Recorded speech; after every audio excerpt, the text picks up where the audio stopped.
Leofrasi Vilela Dourado, estudo no 7º S, sou aluno do professor Pedro.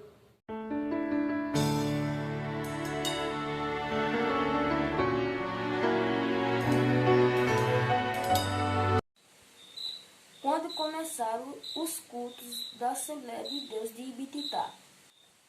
De acordo com as informações que eu procurei e obtive a respeito da Assembleia de Deus de Ibititá, a primeira Assembleia iniciou seu trabalho aqui na década de 1970.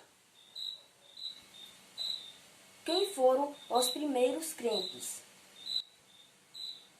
Os primeiros convertidos foram Pedro Pereira Filho, que é conhecido aqui no bairro do Riacho, em Ibititá, como Pedro Pepa.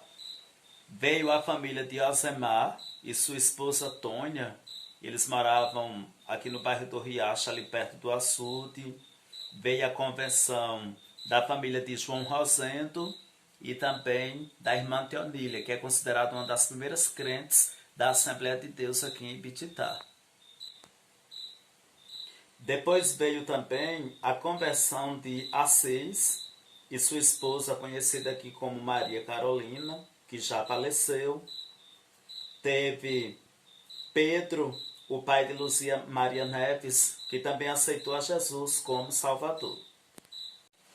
Onde era a igreja no passado? Os cultos já foram na rua Taviano Marques, onde localizava-se a casa do fazendeiro José Arlindo, que já faleceu. Já foi em um salão na Rua Alto da Estrela. Já foi também na Rua Silveira, antes de ter templo construído. Com a conversão de Zé de Ciba e a família dele, a igreja passou a ser conhecida também como Igreja de Zé de Ciba. Ele usava muito seu caminhão para evangelizar.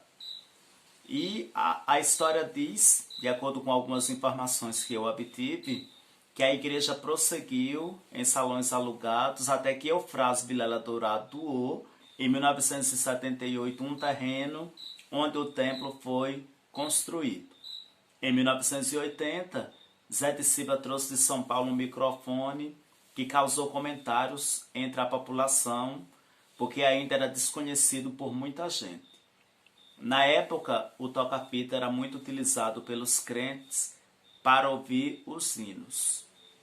Eu obtive muitas informações também com Vanilson, que aceitou Jesus como Salvador na Assembleia de Deus daqui de Ibititá, e ele aprendeu a cantar muitos hinos, aprendeu a tocar. Então, algumas informações eu sei por causa de uma filmagem que ele fez sobre a Assembleia de Deus. Fale sobre alguns pastores que estiveram à frente da obra.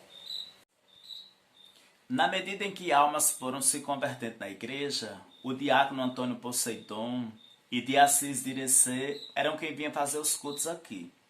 Daí veio o pastor Joaquim de Itapicuru, no ano de 1983. Já em 1984 entrou outro pastor, chamado de João Betordo. Ele era de Aguada Nova. Aí o tempo foi passando, a igreja foi crescendo e outros dirigentes surgiram na igreja, dirigindo o trabalho, fazendo os cultos e pregando o evangelho. Teve também o pastor da igreja, que ficou conhecido aqui como Pastor Carlito, Carlos Sampaio. Ele ficou na congregação por mais de 17 anos. Ele só saiu daqui quando ele foi assumir a igreja de Canarã.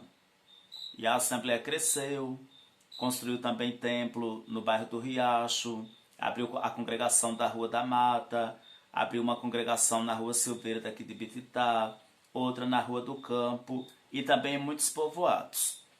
O templo da sede ele foi reformado no ano de 2012, quando entrou o pastor Reinaldo. Depois do pastor Reinaldo, o pastor passou a ser Rauel Magno. Mais alguma pergunta além dessas? Não. Obrigado por responder a entrevista.